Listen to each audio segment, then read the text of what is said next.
Ladies and gentlemen, the bombshell that I'm about to drop on you tonight is irrefutable.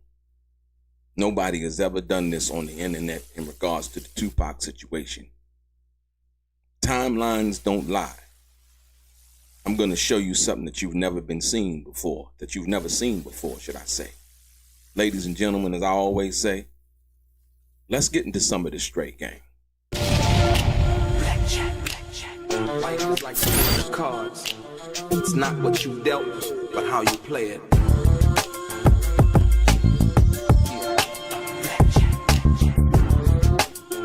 Play each situation correctly. I remember they used to laugh at a brother.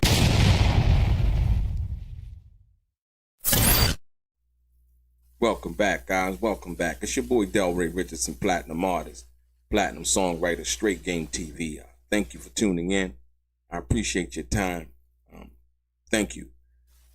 So, ladies and gentlemen, you know, I'm a data guy. I'm a research guy. I'm the type of person that I always like to.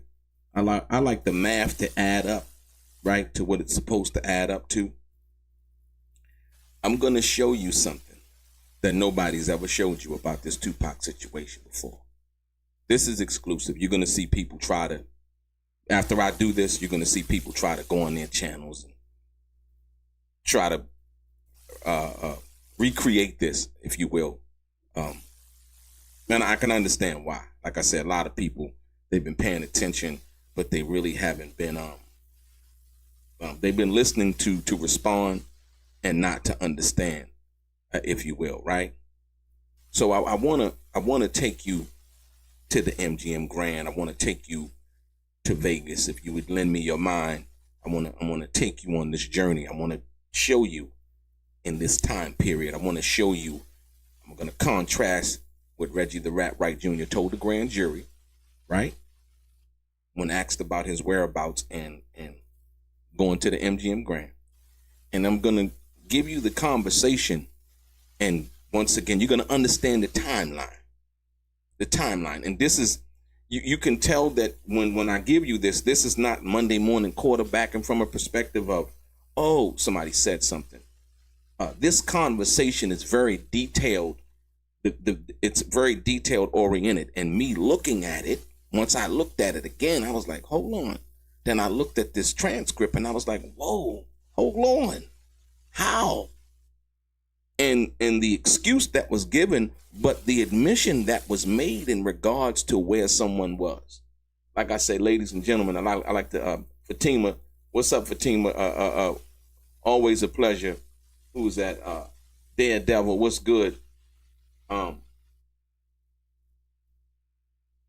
that? Irasala, Hang Time. Who else? Bruno, Smokey 5100. Ladies and gentlemen, you might want to hit the like button. You might want to share this one because Reggie the Rat Wright Jr. has a lot of questions to answer. And him going to the grand jury, he might not want to go near the courtroom or anything like that because I'm going to expose him tonight. I don't believe that the prosecution ever needed Reggie the Rat Wright Jr. I believe that Reggie the Rat Wright Jr. has been trying to infuse himself into this case. To relieve some kind of guilt. I believe that Reggie the Rat Wright Jr. Wanted people to focus on Keefe D from that perspective, as to what their relationship was or wasn't, or, you know, why Keefe D would say that Reggie was the orchestrator. Only Keefe D knows that, right? I don't want to make insinuations, right, as to that. I want to show you something tonight, though. And I'm going to start it like this. You got to listen to me. It's never been done, and I'm going to give it to you. You're going to be like, whoa. What the hell? Because I was the same way when I checked it out. Now, are you ready? I want you to check this out. And I'm going to read this to you. Then I'm going to show you, right? There were 2 phone calls. But I'm going to focus on the phone call 15 minutes, ladies and gentlemen. 15 minutes, ladies and gentlemen, before the fight. Okay? I want you to focus with me now. Check it out. Watch this. So now, you hear Frank Alexander say, we hung out there for a while, right? And as the fight began drawing closer, I watched Tupac begin losing patience. Tupac says, I hate this shit. Suge does this all the time. Listen to what Frank says. Frank says it was 15 minutes before fight time and Tupac was getting restless, right? This is a whole story. You know this is based on fact. The way he's telling it, how detailed it is, I need you to understand this, right? Hit the like button, hit the share button, ladies and gentlemen. And like I said, I'm focused right now, but I need y'all to just bear with me. Frank says it was 15 minutes before fight time, and Tupac was getting restless. The pre-fights were over. Listen, the detail, y'all. The pre-fights were over, and Tyson and Seldon were up next. Tupac like, fuck this shit. Every time we go somewhere, he always has to be fucking late. Tupac's eyes were blazing. I didn't want to come to Vegas. No fucking way, Tupac saying. Are we gonna miss the fucking fight? Despite security efforts to keep crowds away from him, right? Fans kept working their way towards him, taking pictures, asking for more autographs. I watched him get visibly more tense as each minute ticked by. Listen to what Tupac says. Look at what the time says. It's 15 minutes before fight time, right? And listen what Tupac says. Tupac tells Frank, go call Reggie and find out where Suge is, right? Frank said, I took off towards a payphone. Listen, ladies and gentlemen, a payphone, right? Knowing that he knew and I knew it wouldn't do a damn bit of good. Suge always made him wait, and this night was no different. So I made the call anyway, a thinly veiled token attempt to ease Pac's tension, right? So Frank is saying that he called Reggie the Rat Wright Jr. approximately 15 minutes, right, before the Bruce Seldon and Mike Tyson fight began. I need you to pay attention to the 15 minutes, pay attention to what Frank says he does, and all the detail in what he's talking about, right? Listen, waiting on Suge was a reoccurring problem. We'd call a meeting and wait 3 to 4, sometimes 5 hours for Suge to turn up. The fact that this was a Tyson fight apparently didn't make any difference. I'm going to get my own goddamn tickets, Tupac said, right? But we both knew the truth. We weren't going anywhere. We were going to do what we always did, and that was basically wait on Suge. I need you to pay attention to that right there, right? Y'all digest that for a minute. Because I'm going to show you now, I'm going to take you to this grand jury testimony. Reggie the Rat Wright Jr. is a scoundrel, y'all. He's a scoundrel. He's a snake. He's a snake like no other. And I'm going to show you what I'm talking about. And let's get into that right now, too. Watch this. Watch this. Now, look. So, okay. I need you to pay attention to this right here. So now, digest that 15 minutes and what you just seen, right? Y'all ready? Y'all ready? Hit the like button, hit the thumbs up button. I'm telling y'all, look, I'm going to give it to you right now. So listen, the question, Reggie the Rat Wright Jr. is in the grand jury and he's testifying. They're asking him questions, right? The question is, yes, okay. So when Mr. Shakur and Mr. Alexander are off at the MGM Grand, do you ever make it to the MGM Grand at all? Ladies and gentlemen, I need you to understand the question that was just asked, right? I need you to put into perspective what Frank just said in the time period that the phone call was made. It was approximately 15 minutes before the fight. Walk with me on this. Reggie's answer, Reggie the Rat Wright Jr.'s answer is, he says, listen, I went by there. I saw that parking and I was, notice he said, and I was, right? / we had little Nextel walkie-talkies. And I was getting a lot of feedback and issues with my security. Pause right there. Ladies and gentlemen, Frank Alexander said he just called Reggie 15 minutes before the fight. Right? Listen, 15 minutes before the fight. So, evidently, 15 minutes before the fight, he's calling to try to find out where Suge is because Tupac told him to call. It is clearly evident that when Frank calls Reggie the Rat Wright Jr., he's not at Club 662 yet. Why? How do we know that? According to this testimony, right? Because the lawyer asks what? Yes, okay.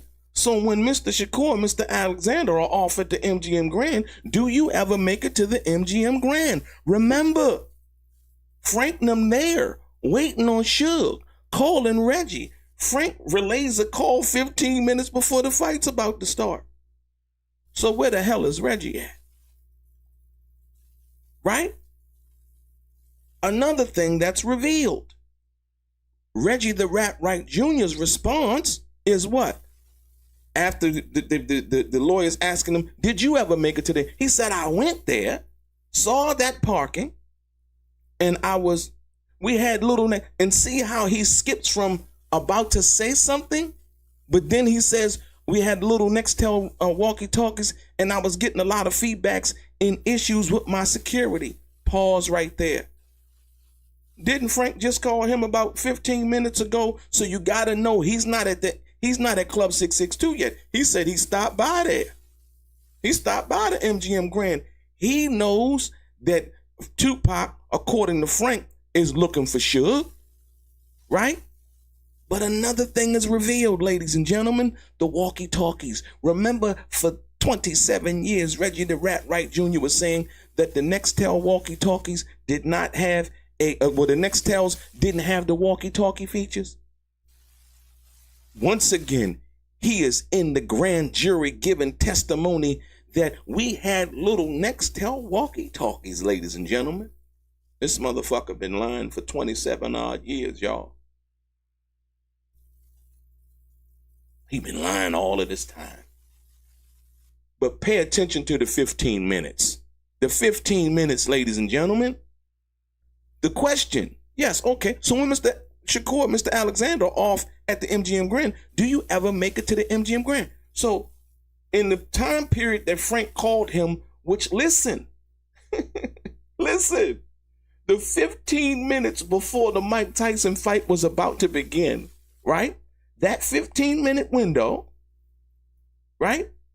And the question that's being asked by the investigator or the people at the grand jury, it has to be in around about the same time because Frank is making the call upon Tupac's request to Reggie to find out where Suge is.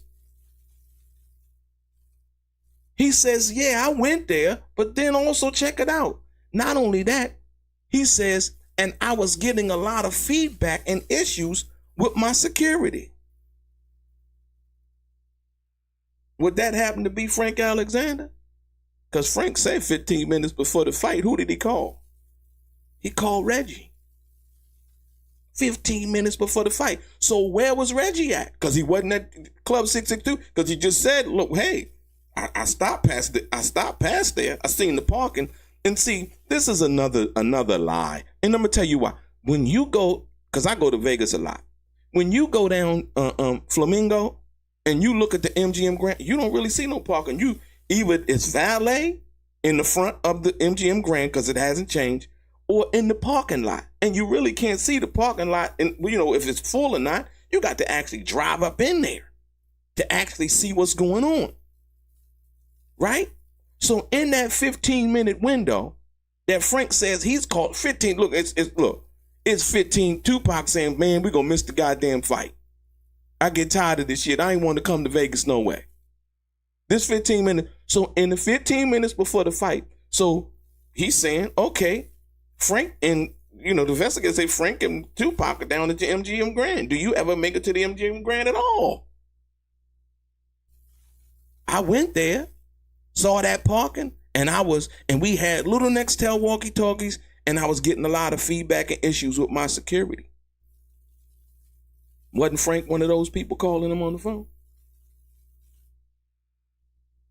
See, when you go into the grand jury and you start to lie, and then you start to admit that truths about the lies that you tried to lie about, it's hard to remember them lies, man. Here it is right there. So now, we know Reggie the Rat Wright Jr. was at the MGM Grand. When Keepy D said that he saw Reggie the Rat Wright Jr., listen, y'all, because Reggie saying basically the whole time, remember, he tried to explain, I was at Club 662. This doesn't place him at Club 662. This places him in traffic somewhere near the MGM Grand at about before the fight was about to start. Because remember, Frank's saying 15 minutes, and he's not knowing, listen, Reggie the Rat Wright Jr. is not knowing that Tupac and Frank caught a cab over to the MGM Grand until after everything happens and Frank Alexander says it later on, and then Reggie tries the Monday morning quarterback that information and saying, yeah, because once they took a cab over to the MGM Grand. He didn't know that. He didn't know that. He knew nothing about that. This is after Tupac, got shot, all of that. He finds out that information later. So now, what was Reggie the Rat Wright doing? Reggie the Rat Wright Jr. doing? Right? And then we now know that, like I said, he said that, I showed y'all the video where he said that the Nextels didn't have walkie-talkie features. He admitted it to the grand jury that it did. Right? Getting a lot of feedback from my security. Hold on. Don't you think that it's ironic? This is the second phone call, ladies and gentlemen. This is the second phone call. Don't you think that it's ironic? He's talking about, look, we had Little Nextel walkie-talkies. Don't you think it's ironic as hell? And he's talking about issues with his security, right? Don't you think it's ironic that Frank had to go to a payphone and call Reggie? Ladies and gentlemen, listen to me. Frank just said it in the statement before that he had to go to a payphone, and Tupac was getting frustrated despite security efforts and him at the MGM Grand, trying to keep people off of Tupac. They kept walking up, asking for autographs, taking pictures and so on and so forth, right? While he went at Tupac's request to call Reggie, right? 15 minutes before Mike Tyson the fight was about to start. He said the pre-fights were already over. He's given specific details as the time and everything. So when the investigator asks Reggie some 30 odd years later, so when they at the MGM Grand, listen, because that call happened 15 minutes before the fight. So Reggie the Rat Wright Jr. had to be in traffic somewhere in order to be able to stop past the MGM Grand. You listen, this is mathematics, y'all. He can't, because say, well, I stopped past there. He said, I stopped past there, and listen to the statement. I stopped past there, but I was getting a lot of feedbacks and issues with my security, and I just elected to go to the club to make sure everything was in order at the club. So he wasn't at the club, right? He wasn't at the club, right? Was he at the club? Was he at Club 662? Frank called him 15 minutes before the fight. He said he stopped past the MGM Grand.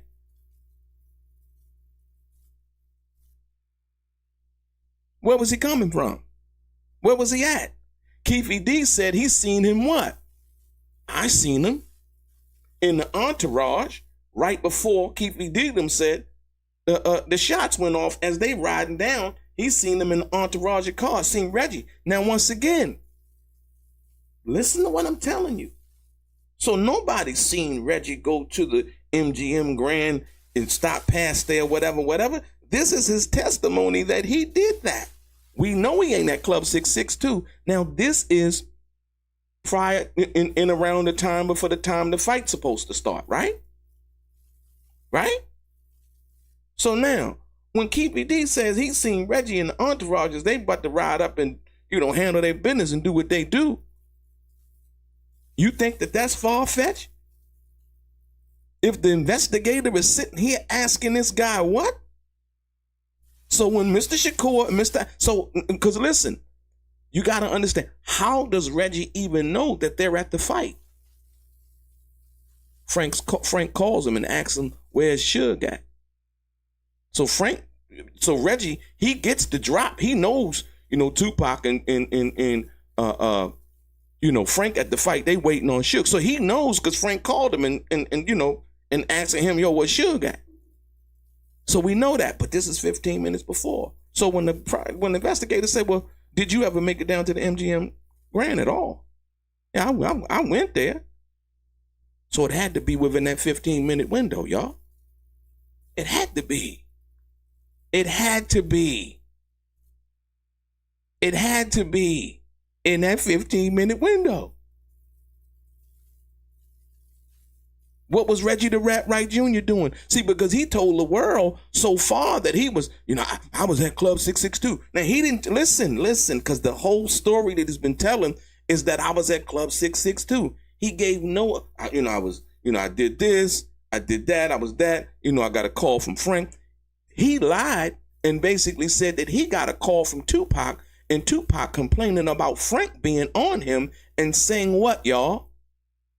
That Reggie the Rat Wright Jr. said he didn't know that Frank was the only person on Tupac until after the situation happened. That's a motherfucking lie.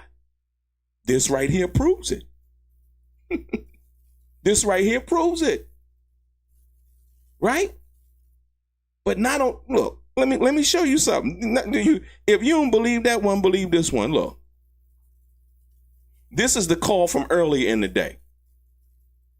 It was 2 phone calls made. This was when Tupac and was over at the at the MGM Grand earlier. Look, his space. And it was getting close to fight time. Right? It was getting close to fight time. I needed a phone to check in with Reggie, right? With Reggie, in case Suge was looking for him. He said he needed a phone to check in with Reggie, and in case Suge was looking for him. Looking for who? Looking for Tupac. Because Suge, Frank says, he always wanted to know where Tupac was at all times.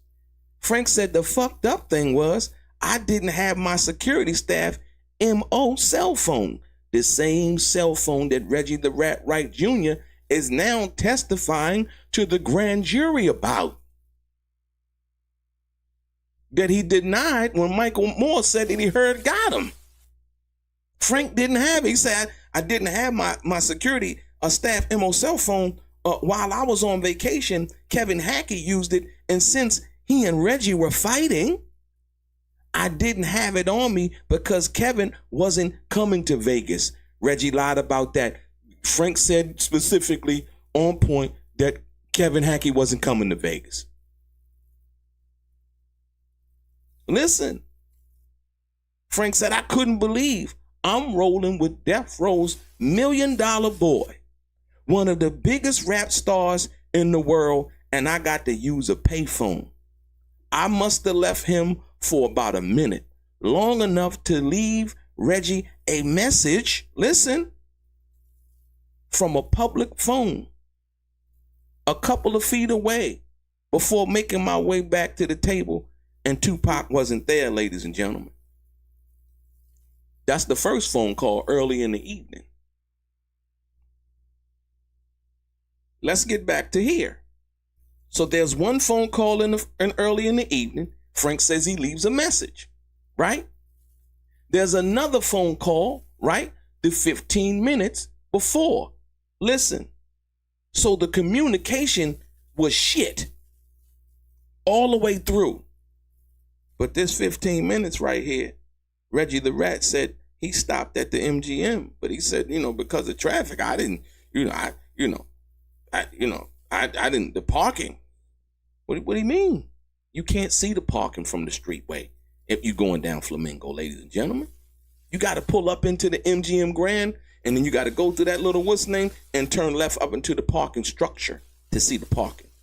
Even then, even more so then, ladies and gentlemen. So now, the 15 minutes. Let me go back for the people that just coming in. Here you go. What Frank say? Right? What'd he say? It was 15 minutes before the fight time and Tupac was getting restless. The pre-fights were over. Listen to detail. Pre-fights over. Right? Tyson and Seldon was up next. Tupac like, fuck this shit. Every time we come somewhere, he always has to be fucking late. Tupac's eyes were blazing, Frank said. I didn't want to come to Vegas no fucking way. We're going to miss the fucking fight. Despite security efforts on Frank's part, because he's the only one with Tupac, right? To keep crowds away from him, fans kept working their ways towards him, taking pictures, asking for autographs. I watched him get visibly more tense as each minute ticked by. And Tupac says what? Go call Reggie and find out where he is. Find out where Suge is. I took off towards a phone. Frank ain't got no phone, y'all. Frank ain't got no phone. Peep the move now. You go back to the grand jury testimony. And the only thing that Reggie the Rat Wright Jr. is talking about, he claims I was getting a lot of feedback issues with my security. He ain't mentioned nothing about Frank calling him. He ain't mentioned nothing about no messages. He ain't mentioned nothing about none of that shit. You know why? Because Reggie the Rat Wright Jr. Because Reggie the Rat Wright Jr. is complicit in the death of Tupac Shakur. When I say negligence, when I say malfeasance, this is the part that I'm talking about because there was clear communication and you see the clear lie, right? Because Frank had told his side of the story with great specific detail, no need to lie.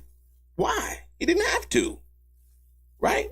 So the question comes, yes, okay, so when Mr. Shakur and Mr. Alexander are off at the MGM Grand, do you ever make it to the MGM Grand at all? Ladies and gentlemen, listen to me.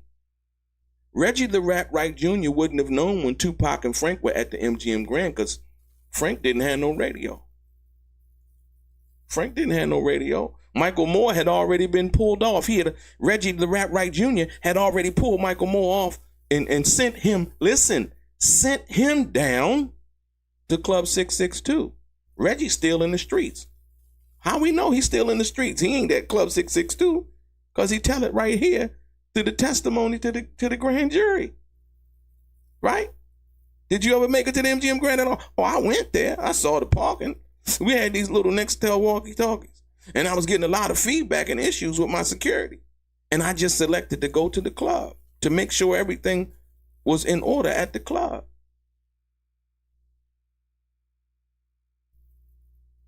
The only person that doesn't and can't communicate with Reggie the Rat Wright Jr. is Frank Alexander. So you got to ask the question when the investigator asked him, so when Mr. Shakur and Mr. Alexander are off at the MGM Grand, do you ever make it to the MGM Grand? The 15-minute call, listen to me, y'all. Listen to me, you got to understand. The 15-minute call before the fight was about to start is when Reggie the Rat Wright Jr. would have known that they were there at that particular time. Right? Think about it. That's the only way he would have known. He couldn't have known any other way. Frank didn't have a radio. Frank didn't call him before that time other than earlier that evening, right? To basically try to inform Reggie where Tupac was because Suge wanted to know at all times. But what did Frank do at that time? He left a message from a payphone. Right? So when does Reggie the Rat Wright Jr. find out that Tupac and Frank are over at the MGM Grand? When Frank called him 15 minutes before the fight, like I just showed you.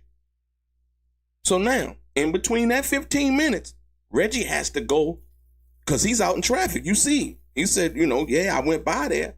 So at that particular time, he's not at Club 662 because he said I elected to go to the club to make sure everything was all right. Look at the statement of the answer. And in succession, look at how it progresses. I went there. I saw the parking. We had little Nextel walkie-talkies, and I was getting a lot of feedback, right? All of this is happening simultaneously, according to his testimony. I'm riding by the MGM Grand. I see the parking. Yeah. We had these little Nextel radio walkie-talkies, and I was getting a lot of feedback and issues with my security, right? And I just elected to go to the club to make sure everything was in order. So the only time he could have known, right?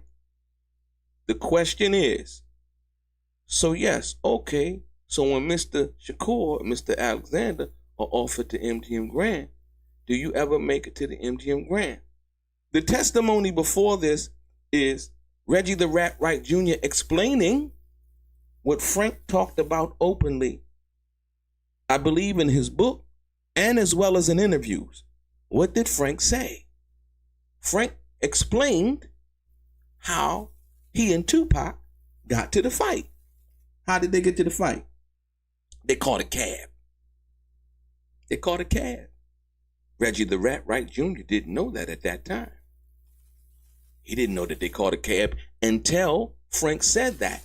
Now, Monday morning quarterback, taking in all of that information, going to the grand jury, and now he can formulate this story as if he was informed and he knew that about everything that was going on. He didn't. And this information right here proves it. And the lie about, I was at Club 662, and saying that lie and keeping telling that lie, I was at Club 662. He had everybody, the whole world believing that at the whole time that Suge and them was, out and about and doing whatever they was doing in and around the time of the fight, he was at Club 662 making sure everything was all right. But right here, when asked, did you ever make it to the MGM Grand? He was like, yeah, I went there. I ain't never heard Reggie the Rat Wright Jr. in any other interview that he's ever done said that he stopped by the MGM Grand. But the 15 minutes before the Mike Tyson and Bruce Seldon fight was about to start is when he would have found out. Frank ain't have no radio. Reggie saying he's getting calls and feedback with issues from his security. He didn't even consider Frank Alexander. He didn't even mention it. So everybody, like Frank said, I'm with the $1 million boy of Death Row Records and the hottest motherfucking artist in the game at that particular time. And guess what? He ain't even got a communication apparatus. He got to go and use a goddamn cell phone. And look, remember, check this out, y'all. I'm going to show you something. I'm going to show you how much Reggie the Rat Wright Jr. tried to piggyback. I'm going to give you this game right here. Watch this. Check it out. Now, in this statement right here, Reggie the Rat Wright Jr. heard what Frank had said. So now, he read this statement right here. Listen to me real carefully. He read this statement right here. Frank says, I didn't have my security MO cell phone. While I was on vacation, Kevin Hackey used it, right? And Reggie and Kevin Hackey were arguing about the money that Kevin Hackey got from, I think it was gang related or something like that. And because they use Kevin Hackey as an, because of his experience with law enforcement, they use him as a consultant and they paid him $10,000. And Reggie the Rat Wright Jr. was mad that Kevin Hackey had got paid. But check it out. So now, Frank Alexander is being honest. This is early in the evening when they went to the MGM Grand and Tupac was gambling, right? But check it out. That's the first phone call, right? I needed the phone to check in with Reggie, right? In case Suge was looking for Tupac, as he always wanted to know where he was at all times. But go down to the bottom of this paragraph. Frank said, I must have left him for about a minute, long enough to leave Reggie a message from a public payphone, right? A couple of feet away before making my way back, and Tupac wasn't there. Ladies and gentlemen, Reggie the Rat Wright Jr., that statement right there that I just read to you, Reggie the Rat Wright Jr. tried to use that statement and saying later on, when Frank was dead, may he rest in peace, when Frank was dead, he used that statement and said, yeah, that's why Tupac shook Frank. That's not what happened, y'all. Tupac didn't shake Frank, because early in that evening, which Reggie the Rat Wright Jr. knew because he called Michael Moore and took Michael Moore off of Tupac. Michael Moore was with Frank, right? And Tupac and a couple of other people at the MGM Grand was Tupac was gambling early in that day. And what did Tupac say? Michael Moore walked with Tupac and them back over to the Luxor. So Tupac, I guess he got tired of waiting, whatever, and he was with Michael Moore. Michael Moore had the pistol on him. So they walked back over to the Luxor from the MGM Grand. Said Tupac had won, he was losing, he had won some money, lost some money, whatever, right? So Reggie the Rat Wright Jr. tried to use this statement right here, Frank's true admission as to what happened, and trying to point out the fact that Tupac shook Frank and he really didn't like Frank and all of this, that, and the other. Now you can understand what I mean by him trying to Monday morning quarterback, right? With this, the 15 minutes, but he never said anything about the 15 minutes. He totally left that out, right? We never knew he even went to the MGM Grand. So then you get to this.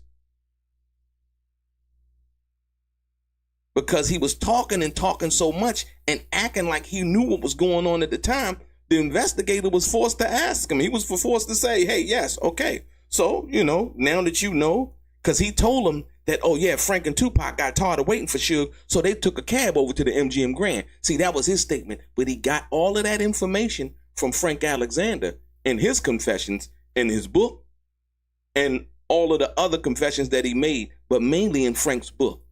That's why you always hear Reggie the Rat Wright Jr. said, yeah, if y'all read Frank's book, because he read that motherfucker thoroughly. He needed to get his story straight. Remember, Reggie the Rat Wright Jr. wasn't there, but he proceeded to ask Frank Alexander to lie to say that Orlando Anderson tried to snatch Tupac's chain. Y'all get it? This is some powerful shit. Powerful. When I was able to look at it and see the timeline and see like, oh, okay. He said 15 minutes before the fight. So that would have been the only time that Reggie the Rat Wright Jr. could know that Tupac and Frank was at the MGM Grand. Hold on, listen. Did Reggie the Rat Wright Jr. know that Frank didn't have a radio, y'all? Yes. How do we know that? Because Frank called him earlier than that evening, remember? And left a message. So he knew Frank ain't had no radio. But he's saying right here that when he went over to the MGM Grand, and when I went there, I saw the parking and I was, we had these little Nextel walkie-talkies and I was getting a lot of feedback and issues with my security. None of that was from Frank. He took Michael Moore off of Tupac. When I said it was a setup and it was negligence, right? And it was a dereliction of duty. It was sabotage. I mean every word I'm saying, ladies and gentlemen. I'm giving you the documentation. Once again, for the people that just checking in, like I say, thank everybody for coming through in the chat, y'all. I appreciate y'all. But check it out. Once again, look, I'm going to go back. And because I need to, like I said, you're not going to hear Reggie the Rat Wright Jr. come back and talk about this. They're going to talk about Suge's shoe size or some other, trivial shit. It's not going to be about this because he can't articulate anything about this. You see, Frank Alexander says, we hung out there for a while, right? And as the fight began to draw closer, I watched Tupac losing his patience. I hate this shit. Suge does this shit all the time. When was it, Frank? It was 15 minutes before fight time, and Tupac was getting restless. With Tupac, you go down further into the paragraph, right? Tupac was, what? We say, I watched him get visibly more tense as each minute ticked by. Tupac like, yo, call Reggie and find out where Suge is, right? This is 15 minutes, y'all. 15 minutes. That 15 minutes right there. And when Reggie the Rat Wright Jr. would have known that Frank Alexander and Tupac Shakur was at the MGM Grand. That's the only time he could have found out, right? That 15 minutes. Now, you go to what? The grand jury testimony, some 30-odd years later. Some 29 years later, right? And so now, Reggie places himself once again, wanting to be more important to the situation than he actually was. But check it out. He admits something that we never knew. The public never really knew. So now, he's claiming he know everything, looking at Frank's book and reading what Frank said. Now he wants to be the guy that has all the information. Remember that, right? This is his whole position. You know, Reggie, you were there because you know, Gullible John says. The question, yes. Okay, so when Mr. Shakur and Mr. Alexander are off at the MGM Grand, do you ever make it to the MGM Grand at all? And what does Reggie the Rat Wright Jr. say? Because guess what? Frank said 15 minutes. He called in Reggie because Tupac told him to. And Reggie even lied and said that Tupac called him. He lied and said that Tupac himself called. He never said that Frank called him. He said that Tupac. And we're hearing Frank as Tupac security at the MG saying he made 2 calls to Reggie, one early in the evening when he was gambling and he left a message. And the second was 15 minutes before the fight would start. Boom. And so when Tupac and Frank were at the MGM Grand, did you make it over there? This is that 15-minute window, y'all. It can only be that 15-minute window. Why? Why? Why? Because what? Because they waiting on Suge and he makes the phone call, trying to find out where Suge at. So he knows. That's the only time he could know that they're there, for sure that they're there, right? I went by there and saw that parking. And and notice how he cuts off, and I was what? We had these little Nextel walkie-talkies, and now it's all of a sudden he's being distracted and called away because he said he's getting feedback and issues with security. Not 1 minute, ladies and gentlemen, and you can tell where his mind was at. Not 1 minute is he worried about Tupac Shakur. Because remember, Tupac Shakur had fired his company as his personal security, not the security for death row, but the personal security, right? So he said, you know, I didn't see the letter. If I saw the letter, I would have been like, fuck that nigga. But we know he's seen the letter because I showed y'all the video where he admits that Tupac, he just sent the facts over, firing me. You know, so he knew about it. So he was like, fuck that nigga. Pull Michael Moore off of him. You heard Suge say that, right? I had 2 of the best guys on Tupac, but Reggie pulled them off of him, ladies and gentlemen. But this 15-minute right here, this 15-minute window, Reggie's still out in traffic, y'all. Look, I went by there. He's still out. He wasn't at Club 662 at the time when the fight was basically or going on or whatever. He was in traffic. I went by there, saw that parking, you know, getting these calls, but I like to go to the club, you know, make sure everything at the club was in order. We don't know what he was doing. We don't know when he got to Club 662. Because before I'm bringing you this information, he had everybody believing that he was at Club 662 the whole time. That he never stopped past the MGM Grand. Point blank period, ladies and gentlemen. I had to bring y'all this. Like I said, what's up with the chat? Fatima, what's happening? Rain. Who's that? That Dean. Yaya kids, what's happening? No, Yaya kids, it's a little bit different now. Once I saw this, it's not oversight. This shit was deliberate. It was deliberate. It was deliberate. It was deliberate. Tupac frustrated, right? Remember Michael Moore said that Tupac told him earlier, but when he was getting called off, Tupac told him, say, you work for me. You do what I say do, right? And what did Michael Moore say? Michael Moore told Frank to do what? Yo, call Reggie. I showed y'all that. Get it? So it's called Reggie. It's called Reggie. So he know what's going on. Absolutely. No, and over Tupac firing him, like I said, but what I want to hear is what Keepy D got to say more of. Ladies and gentlemen, Reggie the Rat Wright Jr. was out in traffic doing who knows what. And up until this particular point, no one knew that this guy had stopped by the MGM Grand. We don't know how long he stayed there. We don't know nothing. We know that he lied about the Nextel radios. Look, it's so much that's revealed in this one statement right here. The Nextel walkie-talkie. He said it didn't have a walkie-talkie feature for 30 years, man. He called Michael Moore a liar. Michael Moore didn't hear nothing. It was this, that, and the other. The Nextel walkie-talkies didn't have that kind of feature. He said all of that shit, but went in front of the grand jury and mentioned everything. It wasn't no accident, misunderstanding. You heard Frank Alexander giving every detail.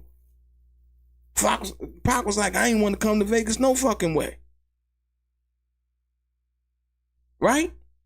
So all of this shit is going on, and you got the head of security plotting, right? Sabotaging, hating, and doing all of these things, lying. And then once everything goes down, he tries to grab the bull by the horns. And once you gotta remember,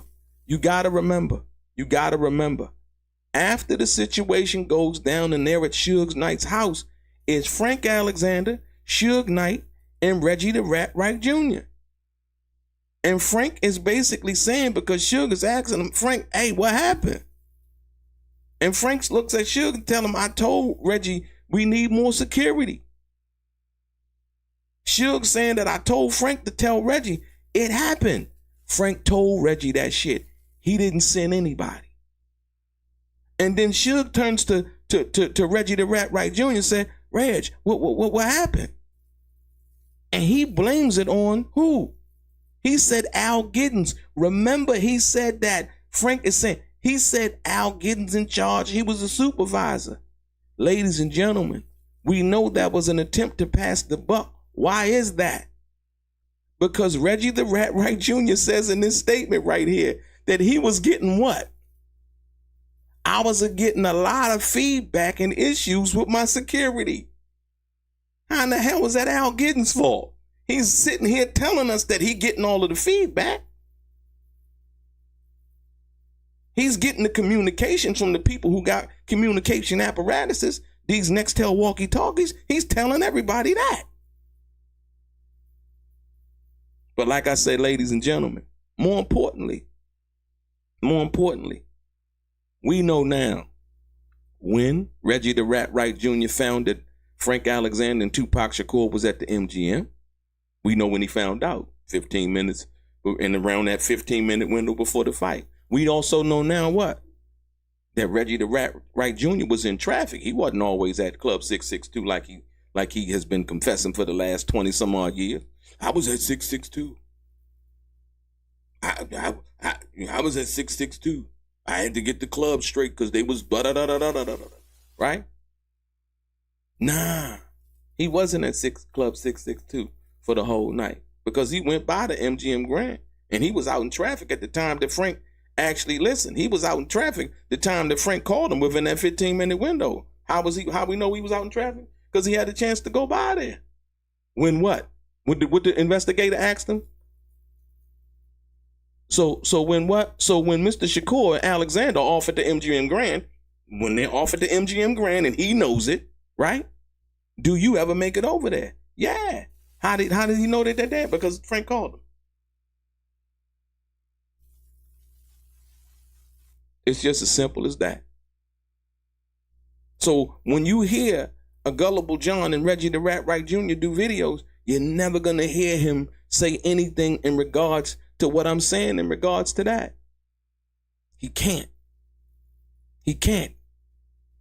We know now the Nextel had walkie-talkie features. He lied about that. We know now he went by the MGM Grand. He was still in traffic 15 minutes before the fight was started. Where was he coming from? What was he doing? Who was he talking to? Did he say, yeah, Tupac and them, yeah, they over at the fight now? They there. You know what I mean? While Michael Moore was pulled off of Tupac, Michael Moore was pissed about that. Tim Williams told us that. That was Michael Moore's roommate in Vegas. Why was it so important that Michael Moore not be on Tupac? Because Reggie the Rat Wright Jr. knew that Michael Moore was the type of person that wasn't going to relinquish his firearm. No matter what Reggie said. From that perspective, especially if he was going to be with Tupac, think about it. He knew, because he said it. He knew that Michael Moore was the type of person that always stayed strapped. And he knew that if Michael Moore was going to be with Tupac, he was going to have a gun on him. Can't speak for Frank, but for Michael Moore, yeah.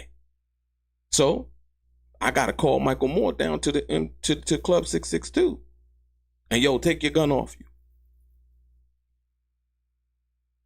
Because you can't have guns down in Club 662. But then, later on, he would come out and admit, yeah, but some of the guys down there still did have guns. That's what he said. Lying motherfucker, man. It's a goddamn shame. But the sad part about it is, for Karma, she's undefeated, man. Yeah. She's undefeated. She's undefeated. So every moment that you sit there, Reggie, I know you're going to watch this video. Every moment you sit there, never wonder why. You got to ask God for mercy on your soul, for forgiveness from Tupac's family, forgiveness from Suge. And the crazy part is this guy gets on the internet and after, like I said, if I can give you any more than I've already given you, the guy got 3 days. And I told y'all this the other day, 3 days after Tupac died, he talking to the LAPD, snitching and telling the LAPD that Suge Knight got blood gang members acting as a security and they armed and dangerous. Ultimately leading to the attempt of a felony stop. Now, like I said, once again, none of us in the public would be privy to that information.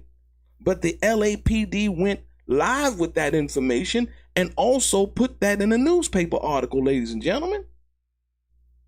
He was trying to get Suge out the way too. He knew Suge was on probation from the situation that happened with those guys in that studio at that time. He knew that. He was trying to get him out the way. He wanted to be in charge of death row. The FBI, former FBI agent said that. Reggie the Rat Wright Jr. wanted to take over death row. You seen he made a book called The Label Boss. What label was he a boss of? None. Period. Point blank. Suge came out and told y'all. Before Suge started talking, Reggie was out here claiming, boy, he was running death row. He was doing these deals, and he ain't do no deals. Tell him, show you one contract where he basically put his name down as the executive that could give the a green light on some kind of record deal in regards to anything in the business. Point blank, period.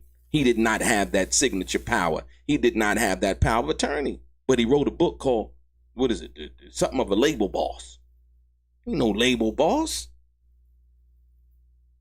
It was all lies. And as you see here. Yes, okay. So when Mr. Shakur and Mr. Alexander are off down at the MGM Grand, did you ever make it there? Show me an interview, ladies and gentlemen. Show me an interview where Reggie the Rat Wright Jr. cops to this and say, yeah, I went down there, I saw the parking and all of that. Because like I said, everything that he got from Frank, because he said he wasn't there, remember? This is what he said. He said he wasn't there. But we find out he out in traffic, at least in around that 15-minute window, right? Because that's when Frank called to let him know that he would be there. Once again, timelines, you can't get around it. So you can lie about certain shit, right? But when he went, listen, and when you go testify in a grand jury, You testifying under oath. You're testifying under oath. So like I said, if they plan on using Reggie the Rat Wright Jr. in any kind of testimony involving the murder of Tupac Shakur, they might want to change that shit. They might want to change that because that's not going to work. Like I said, we understand and know. Keefe D saying before, the shooting take place or shortly thereafter, they ride down, they looking in cars. He said that he seen Frank Alexander in one car. He seen Reggie in another car, right? This is a statement given by Keefe D to the in 2009 to the Las Vegas Metropolitan Police Department. Keefe D is saying that he saw Reggie the Rat Wright Jr. in the entourage of cars right before and directly after the shooting of Tupac Shakur, ladies and gentlemen. I showed y'all that statement the other day too. But right here, we got Reggie the Rat Wright Jr., at least, according to him, his own words. While Tupac and Frank are at the MGM Grand, and Frank Alexander is calling Reggie the Rat Wright Jr. to find out where Suge is, because Tupac frustrated because they think that they're going to miss the fight because Suge late again. In that 15-minute window, so you take Frank calling him, right? 15 minutes for the fight, Frank calling him, boom. In and around that time, that 15-minute window, right? Reggie is out cruising.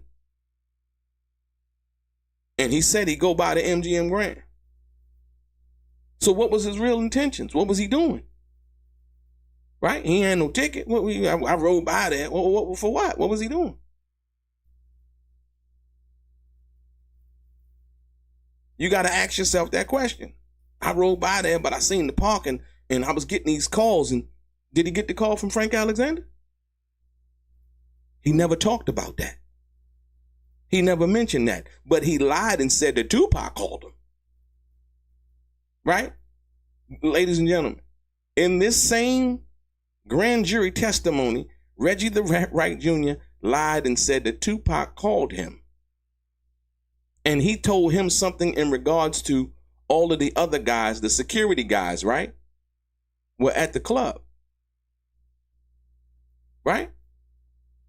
So we know that's a lie too. Why we know that's a lie? Because Frank called him and he mentioned nothing about the conversation with Frank. We know for sure Frank called him because Frank telling us that Tupac told him to call Reggie. Tupac never called Reggie the Rat Wright Jr. Tupac didn't have a apparatus to communicate. This is the second time that day Frank had to use a payphone, y'all. Point blank, period. Now we know why Reggie the Rat Wright Jr. hated Frank so much. Remember, lie about Orlando Anderson trying to snatch Tupac Jane at the MGM Grand, right? Also, don't show up for the subpoena, Frank. Well, in the public, he professing one thing. I need you to show up for it. I'm trying to get Frank to show up, just do his job, blah, blah, blah. Not knowing the whole time that Frank Alexander was recording Reggie the Rat Wright Jr. on phone calls that they would have. And behind the scenes, Reggie the Rat Wright Jr. was basically obstructing justice. The very thing that he said that he stood for as a police officer, as a sworn security guard, or whatever the hell you want to call it, right? He's telling Frank Alexander behind the scenes to what?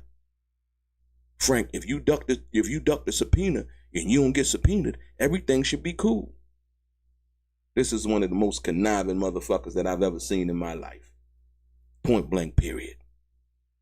Just with the information that we are able to gather and put the pieces together. This ain't me telling you nothing. I'm telling you, I'm giving you the game straight from the statements that this guy made in a grand jury indictment in the murder of Tupac Shakur. Trying to masquerade as if he was some kind of truth teller when at all the same time he was the motherfucker doing the most lying. Point blank, period. You can take it or leave it. Like I said, so when somebody aligned themselves with this guy, like I said, we've heard on numerous occasions right? Numerous occasions. As to the 9mm gun. I'm sorry, the 40 caliber Glock. All of that. Oh, they said, well, I think we threw that in the ocean in the Bahamas. What? One minute he said he didn't know what happened to the gun. Now all of a sudden the gun is at the bottom of a Bahamian sea, if you will, right? This is what we're talking about, ladies and gentlemen. This is the guy we're talking about. And like I said, I'll say it once again, I don't know how Suge Knight even talked to him, man. After finding out that guy called the police on that man and told the police that, yeah, he got blood gang members on the payroll. What? Really? Hey, like I said, man, it's a different day and time nowadays, man. But more importantly, I had to drop this on y'all. I had to drop this on you guys. Like I said, hit the thumbs up button, ladies and gentlemen. Share this. Like I said, it's straight game. It's straight no chaser. We not playing no games, man. And like I said, when I come to do this, I'm coming to do this in the spirit of truth and facts. Right? Right? Because there's so many lies being told. People getting on the internet just talking crazy. Right? You're going to see this try to be duplicated, but no one was able. Because like I said, you have to want to do the research, first of all, right? Being able to look at what the statements were being said, this was being said, what Frank said, what actually happened, right? What Frank is saying, that Tupac is saying, this is in real time. It is too detailed for Frank to have been lying. And at the time that he was telling this, he was just telling what happened, right? Frank is not foreseeing Reggie the Rat Wright Jr. and Keefy D being arrested or none of that when he's making these statements, right? So when Frank is, when Frank is making this statement right here, when he's talking about this, he's not foreshadowing, 20 some odd years down the road that Keefy D is going to be arrested in the murder of Tupac Shakur. He's just simply saying what happened, right? He's not foreshadowing that somehow Reggie the Rat Wright Jr. is going to be testifying in the grand jury. He's not seeing none of that. He's just simply stating what happened from his perspective, right? He's not seeing this right here. He's not seeing Reggie the Rat Wright Jr. go to the grand jury. He's not seeing that Reggie the Rat Wright Jr., after had been lying so many years up at the Nextel walkie-talkies, one day come to the grand jury and finally admit what Michael Moore had been saying. That the walkie-talkies the Nextel radios had a walkie-talkie feature. Reggie the Rat Wright Jr. denied that for the last 30 years. Not only that, the sad part about it is, Gullible John Hyland, over there on Bums First with him, he knew all of this shit. And what tells me, when they talk about, listen, I want you to understand, when they talk about, Tupac and then caring about Tupac, they don't give a fuck about Tupac Shakur, man. You need to know that, point blank period. John Hyland did not know Tupac, never met Tupac, was never in Tupac's graces, right? Never shook his hand, never sat down and talked to him. None of that shit, right? This is a Johnny come lately, right? Who teamed up with Reggie the Rat Wright Jr., who began to hijack Suge Knight's stories and tried to put himself in position as if he was somebody that was in the know.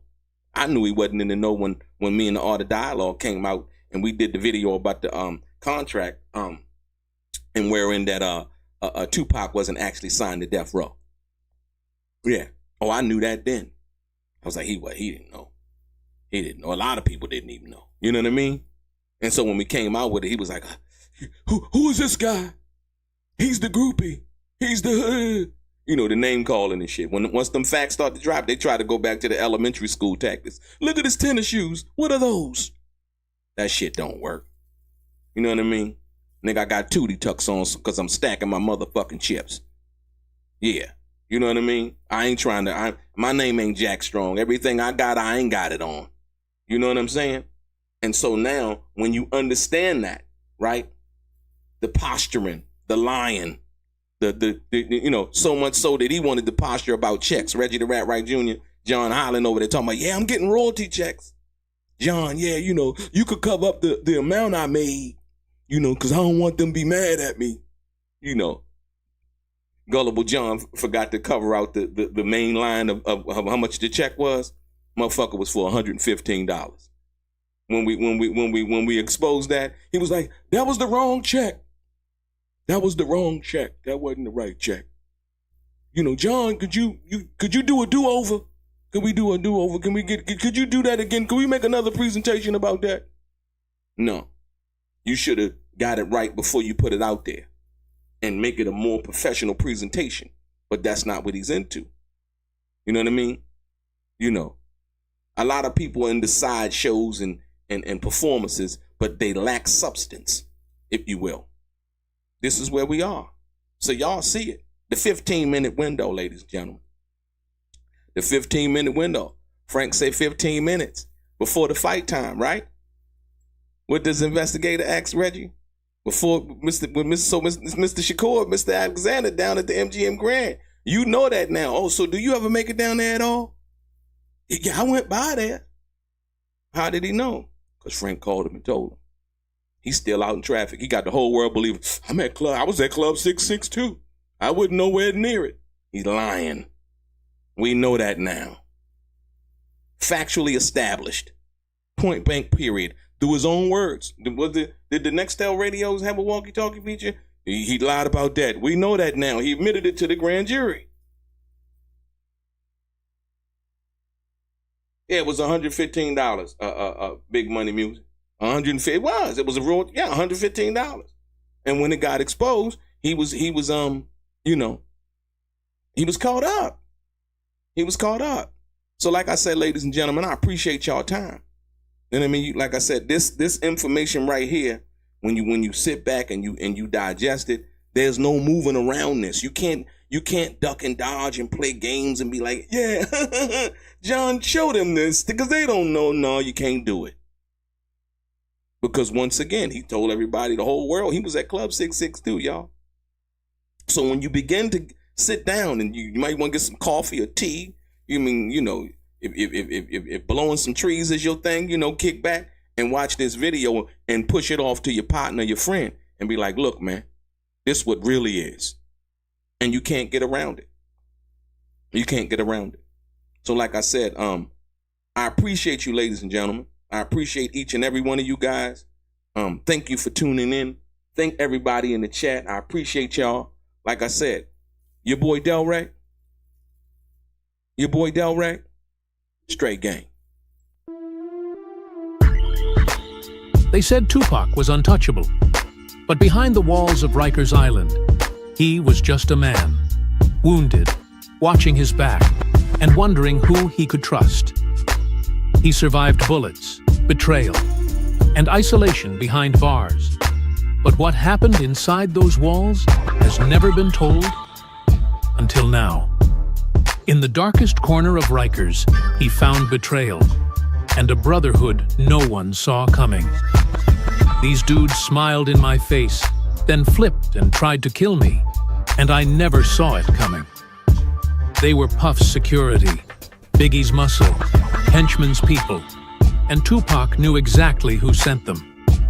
This is the side of Tupac Shakur the world never got to see, told by the man who lived it with him, not in the studio, but in a 6x9 cell.